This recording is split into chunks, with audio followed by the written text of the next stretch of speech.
நான் பண்ணது தப்பு தானே, என்னை மன்னிச்சிருண்ணே. இனிமே இப்படி ஒரு காரியத்தை பண்ண மாட்டேண்ணே. அண்ணே, மைனிக்கிட்ட சொல்லுண்ணே, என்னை வாரியில் கொண்டெல்லாம் அடிக்கிறாங்கண்ணே. நீ பண்ணின காரியத்துக்கு உன்னை வாரியில கொண்டு அடிக்காம எதை கொண்டு அடிப்பாங்க? உண்ட வீட்டுக்கே துரோகம் பண்றியா? என் கையால் ஆக்கிப்பட்டதுக்கு என் மவனுக்கு நீ துரோகம் பண்றல. ஒழுங்கு மரியாதையா வீட்டை பார்க்க போயிரு.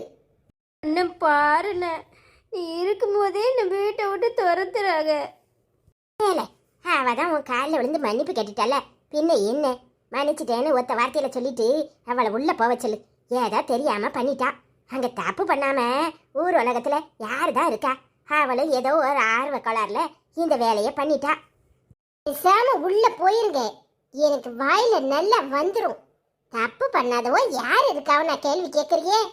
இவ என் மவனுக்கு பண்ண காரியத்துக்கு இவ இனிமே இந்த வீட்டுல இருந்தா சரிப்படாது. அவளை அவ வீட்டை பார்க்க ஒழுங்கா போக சொல்லுங்க. அண்ணே பாருண்ணே, மைனிகிட்ட சொல்லுண்ணே, நான் இனிமே எந்த தப்பும் பண்ண மாட்டேண்ணே. இப்படி தூரம் சொல்லிக்கிட்டு இருக்கேன், நீங்க என்ன கல்லு மாதிரி நின்னுகிட்டு இருக்கீங்க? இங்க பாருங்க, உங்க தங்கச்சி மேல உங்களுக்கு பாசம் இருக்கலாம், ஆனா இவ என் மகன் வாழ்க்கையை சீரழிக்கிறதுக்கு இவ பேசின பேச்சை கேட்டா என் ரத்தமெல்லாம் கொதிக்கி. எவ்வளவு திமிரு இருந்தா நீ ரெண்டாம் தரமா தாலி வாங்கிக்கிட்டாலும் பரவாயில்ல, அசோக கட்டிக்கிட்டு இந்த வீட்டுக்குள்ள நுழ. அப்பதான் என் மைனிக்கரிய பழி வாங்க முடியுங்கிற. எவ்வளவு திமிரு இருந்தா என் மவனை ரெண்டாம் தரமா கெட்டிக்க சொல்லுவா? இவளுக்கு எவ்வளவு திமிரு இருக்கணும். பாருங்க, நான் பண்ணது தப்புன்னு சொல்லிட்டேன். இதுக்கு மேல என்னைய வாரியில கொண்டு அடிச்சியே நடக்கிறதே வேற. என்ன நினைச்சுக்கிட்டு இருக்கீங்க? இது என் அண்ணன் வீடு. நீங்க என்ன வெளியே போங்கன்னு சொன்னா நான் போயிட முடியுமா? இப்படி உன் அண்ணன் வீடுன்னு இப்பதான் உனக்கு தெரிஞ்சிச்சா? அண்ணன் மவனுக்கு இன்னொரு பொண்ணை பார்த்து கெட்டி வைக்கிறதுக்கு அலைவ நான் அதை வேடிக்கை பார்த்துக்கிட்டு இருக்கணுமா? அண்ணன் நம்மள அண்ணன், ஒழுங்கு மரியாதையா நீயா ஓடி போயிரு, இல்ல கட்ட விளக்கு மாதிரி பிஞ்சிரும். என்ன கேட்க கேட்க கல்லு மாதிரி நின்றுகிட்டு இருக்கியே? இவளை வீட்டை விட்டு வெளியே அனுப்புறீங்களா, இல்ல நான் வீட்டை விட்டு வெளியே போகட்டுமா?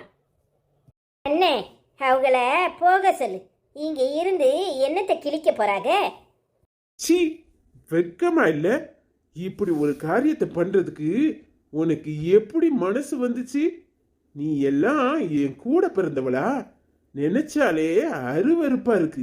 ஒழுங்கு மரியாதையா ஊரை பக்கம் ஓடி போயிரு. என்னண்ணே, பொண்டாட்டிக்காரி சொன்ன உடனே அதை கேட்டுக்கிட்டு ஆடுற? அன்னைக்கு அந்த பிள்ளை இவனை தான் கெட்டிப்பண்ணு ஒத்த காலில் நிற்கும்போது நீங்கள் ரெண்டு பேரும் சேர்ந்து அவளுக்கு துரோகம் பண்ணிட்டியே. இன்னைக்கு அவ மேலே என்ன தப்பு இருக்கு? உன் மகனை இன்னும் நினச்சிக்கிட்டு இருக்கா. அவளால் அவள் புருஷன் கூட நிம்மதியாக வாழ முடியலை. என்ன பண்ணுறதுன்னு என்கிட்ட கேட்டா. அதான் சொன்னேன், நீ என்னத்துக்கு மனசில் இவனை நினச்சிக்கிட்டு சும்மா அவனையும் வாழ விடாமல் கெடுத்துக்கிட்டு இருக்கணும். பேசாமல் இவனையே ரெண்டாம் தரமாக கெட்டிக்கோன்னு சொன்னேன். இதில் என்ன தப்பு இருக்கு? வெட்கமா இல்ல உனக்கு இப்படி பேச? எவ்வளவு திமிரு இருந்தா ரெண்டாம் தரமா கட்டிக்கிட்டா என்னன்னு கேப்ப? உன் புருஷனுக்கு ஒருத்திய பிடிச்சி ரெண்டாம் தரமா கட்டி வைப்போமா? நீ சம்மதம் சொல்லிருவியா? அந்த மாதிரி தானே என் மவனுக்கு கல்யாணம் ஆயிட்டு அவனுக்கு ரெண்டாம் தரமா கெட்டிக்கோன்னு நீ சொல்லியிருப்ப. பூசான நீ அறிவு கட்டத்தனமா பேசுற. என்னமோ நான் தான் தப்பு பண்ண மாதிரி நீயும் உன் பொண்டாட்டியும் வரிஞ்சு கட்டிக்கிட்டு வர்றியே. தப்பு யாரு மேல? அதை யோசி. ஒரு பிள்ளையோட வாழ்க்கையை வம்பாக்குனது நீங்களா நானா? அவளை கெட்டி வச்சிருந்தா இன்னைக்கு எல்லாரும் சந்தோஷமா இருந்திருக்கலாம். அதை விட்டு போட்டு இவங்க அண்ணன் அவளை கெட்டுவேன்னு ஊர்ல கூட்டிட்டு போய் கெட்டி வச்சு அந்த பிள்ளையும் நிம்மதியா இல்லாம இவளையும் நிம்மதியா இருக்க விடாம கெடுத்தது யாரு? உன் பொண்டாட்டிக்காரி தானே. இப்ப என்னையே என்னமோ கெட்டவ மாதிரி பேசுற. இங்க பாரு, ஒழுங்கு மரியாதையா ஊரை பக்கம் ஓடிரு. உன்னை இங்கெல்லாம் இனிமேவும் வைக்க முடியாது. நீ பண்ற வேலைய பார்த்துக்கிட்டே இருக்கிறதா எனக்கு வேலையா இருக்கு. அவகிட்ட போய் குசும்பு சொல்லி கொடுத்து வீட்டை ரெண்டாக்குறதுக்கு பார்த்துருக்கேன். அம்மா, என்னத்துக்கு இப்படி கல்லு மாதிரி நிக்கிற? நீயே நியாயத்தை சொல்லு. அவ சொல்றதுல என்ன தப்பு இருக்கு? உன் பொண்டாட்டிக்காரி பண்ணது தப்பு.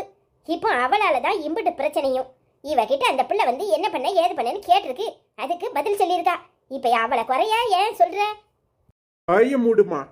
நீ ஒழுங்கா இருக்கிறதா இருந்தா உள்ள போ. இல்ல ஓ மவ கூட சேர்ந்து நீயும் வீட்டை விட்டு போயிரு. உங்களெல்லாம் வச்சுக்கிட்டு எங்களால மாரடிக்க முடியாது. நீங்க எல்லாரும் சேர்ந்து பண்ணின தப்புக்கு அவங்கள எதுக்கு இப்போ வாரியில கொண்டு அடிச்சு வீட்டை விட்டு விரட்டுறீங்க? அவங்க எந்த தப்பும் பண்ணல. இது எல்லாத்துக்கும் நீங்க தானே காரணம். என்ன பேசுற? என்ன பேச்சு பேசுற? அறிவு கட்டத்தனமா உளறிக்கிட்டு இருக்க. நடந்து முடிஞ்ச விஷயத்த பத்தி பேசுறதுக்கு உனக்கு எம்பிட்டு துணிச்சல் இருக்கணும். அதுவும் இல்லாம இது ஏன் குடும்ப விஷயம், அதுல தலையிடுறதுக்கு உனக்கு என்ன உரிமை இருக்கு? இது உங்க குடும்ப விஷயமா இருக்கலாம், ஆனா நான் சம்பந்தப்பட்டிருக்கேன். என்னை பத்தி தான் எல்லாரும் பேசிக்கிட்டு இருக்கீங்க. இதுல பேசுறதுக்கு எனக்கு எல்லா உரிமையும் இருக்கு. அசோக்க வர சொல்லியிருக்கேன். அவர் வரட்டும், அப்புறம் என்ன ஏதுன்னு முடிவு பண்ணிக்கிடுவோம். அதை விட்டுட்டு அவங்கள ஊரை பக்கம் அனுப்ப சொல்றதுக்கு உங்களுக்கு எந்த உரிமையும் கிடையாது. என்ன பேசுற? என் மகனை வர சொன்னியா? அவன் என்னத்துக்கு இங்க? ஒழுங்கு மரியாதையா உன் புருஷன் கூட போய் குடும்பம் நடத்து. அதை விட்டுட்டு தேவையில்லாத வேலைய பண்ணிக்கிட்டு இருக்காத. நான் என்ன பண்ணணும்னு நீங்க எனக்கு சொல்ல வேண்டாம். நீங்க எனக்கு பண்ணின துரோகத்துக்கு தான் இவ்வளத்தையும் அனுபவிக்கிறீங்க. இன்னும் அனுபவிக்க வேண்டியது நிறைய இருக்கு. வாயை மூடிக்கிட்டு பேசாம போங்க. அடியே, மறுபடியும் உன் வாழ்க்கைக்காக தான் சொல்றேன். ஒழுங்கு மரியாதையா உன் புருஷன் கூட போய் குடும்பம் நடத்து. அதை விட்டு போட்டு தேவையில்லாம கண்டதையும் நினைச்சுக்கிட்டு இவ பேச்சை கேட்டுக்கிட்டு ஆடாத. இவ பேச்சை கேட்டா நீ நாசமா தான் போகணும். ஒழுங்கு மரியாதையா உன்னை திருத்திக்கோ. நல்ல புருஷன் கிடைச்சிருக்கான், அவன் கூட போய் குடும்பம் நடத்துற வழிய பாரு. நான் என்ன பண்ணணும்னு நீங்க சொல்ல வேண்டாம். நான் என்ன பண்ணணும்னு எனக்கு நல்லா தெரியும். அசோக்க வர சொல்லியிருக்கேன். அவர் வரட்டும். நானும் அவரும் சம்மந்தப்பட்ட விஷயம் தானே. அவர் வந்த பிறகு நாங்க முடிவெடுத்துக்கிறோம். நீங்க ஒன்றும் இதுல தலையிட வேண்டாம். ஏய் அறிவு கட்டவளே, அவன் ஏன் மவன், இன்னொருத்தியோட புருஷன். அவங்கிட்ட பேசுறதுக்கு உனக்கு என்ன இருக்கு? ஒழுங்கு மரியாதையா உன் புருஷன் கூட போய் குடும்பம் நடத்து. அதை விட்டு போட்டு தேவையில்லாம ஏதாவது பேசிக்கிட்டு இருந்த அப்புறம் நடக்கிறதே வேற. இம்பிட்டு வேலையை நீங்க பார்த்துட்டு என்ன குறை சொல்றீங்களா? எனக்கு துரோகம் பண்ணல அன்னைக்கு எனக்கு எப்படி இருந்திருக்கும்? இந்த மாதிரி தானே எதுவுமே பேச முடியாம நான் நின்றுப்பேன். இந்த இடத்துல தானே நான் நிற்கும் போது இன்னொருத்திய தாலி கட்டி கூட்டிட்டு வந்தீங்க. ஏதாவது எனக்கு பதில் சொன்னீங்களா? இல்ல உங்க மகனுக்கு கல்யாணம் பண்ண போறீன்னு எனக்கு தெரியுமா? எங்க ரெண்டு பேரையும் ஹத்தாகதியில விட்டுட்டு உங்க மகனை கூட்டிட்டு போய் இன்னொருத்தி கழுத்துல தாலியை கட்டிட்டு இந்த பக்கம் தானே வந்தீங்க. அப்போ என் மனசு என்ன பாடுபட்டிருக்கும்? அதுக்கெல்லாம் உங்களை அப்படியே விட்டா எப்படி சரியாகும்? நான் அனுபவிச்ச கொடுமையை நீங்களும் அனுபவிக்கணும்ல. உங்களெல்லாம் எப்படி சும்மா விட முடியும்? நீங்க பண்ணின தப்புக்கு தண்டனைய அனுபவிச்சே ஆகணும். அசோக் வரட்டும், அவன் எடுக்க போற முடிவுல தான் உங்களுக்கு தண்டனை இருக்கு. நான் இப்ப போறேன், ஆனா அசோக் வந்த பிறகு திரும்ப என்ன நடக்குதுன்னு பார்த்து நீங்க துடிக்கணும். அதை இந்த ரெண்டு கண்ணாலையும் நான் பார்க்கணும்.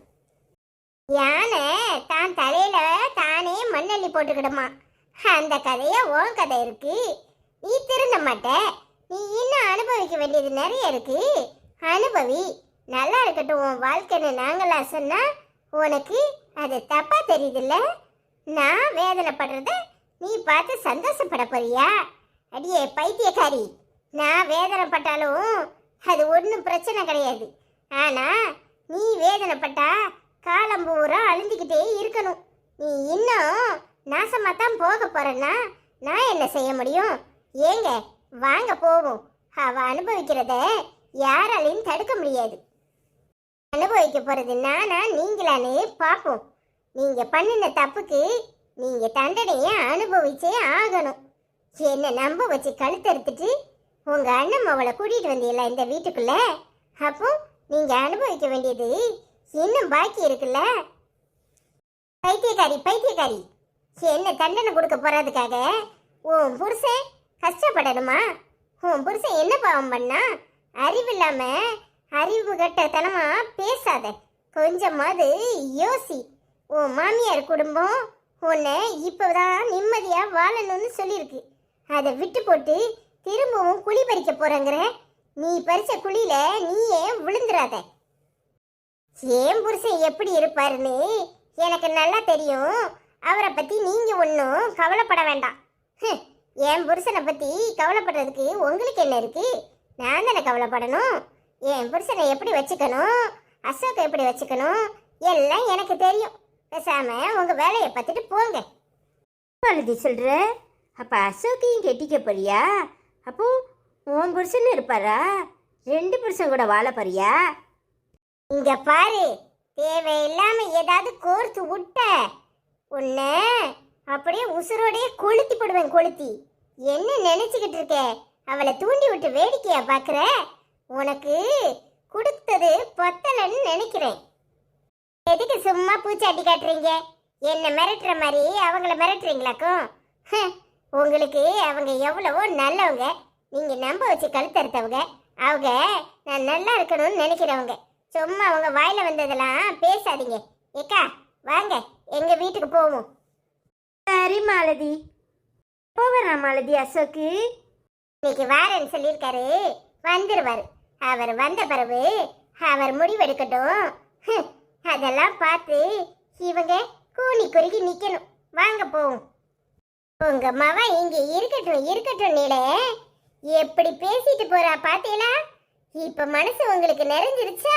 சந்தோஷம் தானே? இன்னும் என்னெல்லாம் ஏழ்வெளி உடுத்து விட போறாளோ தெரியல. அவ கொஞ்சம் நெஞ்ச பாடா படுத்துறா. ஏன் கையால தின்னுட்டு எனக்கே துரோகம் பண்ணிட்டு உட்கார்ந்துருக்கா. உங்களுக்கு மனசு நிறைவா இருக்கும்ல? சந்தோஷமா இருங்க. என்ன என்ன செய்ய சொல்ற? அவ பேசாட்டி இருக்கட்டும் தான் சொன்னனோ தவிர இவ்வளவு 2 பேரும் இந்த கூத்து பண்ணுவாள்வனே எனக்கு என்ன தெரியும்? இந்த பிள்ளைக்கு என்ன பைத்தியமா பிடிச்சிருக்கு? இப்படி அறிவு கட்டத்தனமா பேசிக்கிட்டு இருக்கா. உன் மவன் எப்படி இவ சொன்ன உடனே கிளம்பி வாராங்கிறா? முதல்ல அவனுக்கு போனை போட்டு என்ன ஏதுன்னு கேளு. ஹலோ அசோக்கு, அசோக்கு கேக்குதா? அசோக்கு ஹலோ.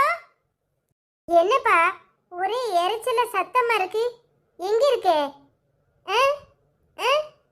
நான் பேசுறது கேக்குதா? கேக்குதா? Hello hello. என்னாச்சு? போன் எடுக்கலையா? ஏங்க 2 தடவை பண்ணிட்டேன். எடுத்தான். ஆனா ஹலோ ஹலோ நான் பேசுறது அவனுக்கு கேட்கலன்னு நினைக்கிறேன். கட் ஆகுது. ஏதோ ஒரு எரிச்சலா இருக்குங்க. அப்போ அவ சொன்னது உண்மைதான். உன் மவன் வந்துகிட்டு இருக்கான்னு நினைக்கிறேன். நம்மளுக்கு ஒரு போன் போடாம இவன் என்னத்துக்கு அங்க இருந்து கிளம்புனா? இங்க என்ன ஏதுன்னு தெரியாம பேச வேண்டாம். கொஞ்ச நேரம் கழிச்சு திரும்பவும் போன் போட்டு பாப்போம். ஆமால, அவ சொல்றது சரிதான். அவன் எங்கேயாவது வெளியே இருக்க போறான். கொஞ்ச நேரம் கழிச்சு அடிச்சு பாப்போம். வாங்க வீட்டுக்கு போவோம். கொஞ்ச நேரம் கழிச்சு பேசி பாப்போங்க. சரி வா.